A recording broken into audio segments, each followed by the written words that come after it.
ஏதோ கொஞ்சம் நஞ்சம் விவசாய நிலம் இருக்குது. எல்லாமே இப்போ கம்பெனியாக மாறப்போகுது. ஃபுல்லாக இண்டஸ்ட்ரியல் ஏரியாவும் ஆகிட்டு வந்துட்டுருக்குது. அவ்வளோதான். இன்னொரு 5-10 இயர்ஸில் விவசாயம்னா என்னென்னு கேட்பாங்க. கூகுளில் தான் அடித்து பார்க்கணுன்னு நினைக்கிறேன். அந்தளவுக்கு ஆகிட்டு வந்துடுச்சு. ஃபுல்லாகவே பார்த்திங்கன்னா கம்பெனி பில்டிங், அப்புறமா பார்த்திங்கன்னா விவசாயம் ஒரு கேள்விக்குறியாக தான் ஆகுன்னு நினைக்கிறேன். அதான் இன்னொரு 5-10 இயர்ஸில் எல்லாமே வெளிநாட்டிலேருந்து இம்போர்ட் பண்ணி தான் வாங்குற மாதிரி இருக்குதுன்னு சொல்லிட்டாங்க. அந்த அளவுக்கு. ஏன்னா இந்தியாவில் பார்த்திங்கன்னா விவசாயத்துக்கு யாருமே முக்கியத்துவம் கொடுக்குறதில்ல, ஒரு சலுகை கொடுக்குறதில்ல. ஒரு கிணறு வெட்டலாம், ஒரு போர் போடலாம், ஒரு சொட்டு நீர் போடலான்னா அதுக்கு 1008 கொஷினு, 1008 ஃபார்மாலிட்டிஸு.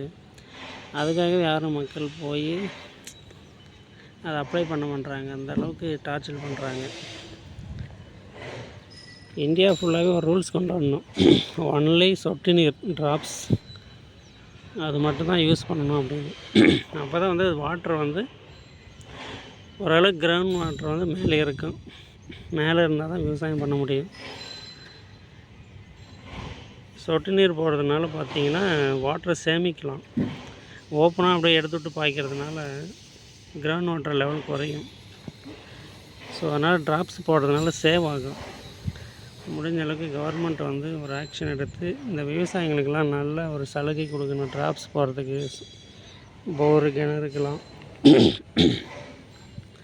அப்படி கொடுத்தாங்கன்னா நல்லா டெவலப் பண்ணலாம். ஆனால் அரசாங்கம் எதுவுமே கண்டுக்க மாட்டேங்குது. எத்தனை லட்சம், எத்தனை கோடி கொள்ளடிக்கலாம்.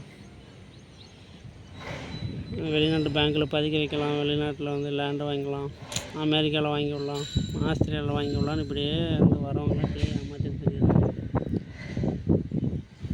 புதுசாக ஒரு ஆட்சி வரணும். நானும் அதுதான் எதிர்பார்க்குறேன். மாற்றி மாற்றி இந்த 2-3 கட்சிகளே ஆண்டுட்டு இருக்கிறதுனால ஒரு யூஸும் கிடையாது. புதுசாக ஒரு ஆள் கண்டிப்பாக கொண்டு நிப்பாட்டலாம் நம்முடைய வளர்ச்சிக்காக. ஸோ முடிஞ்ச அளவுக்கு ஷேர் பண்ணுங்கள். தேங்க்யூ.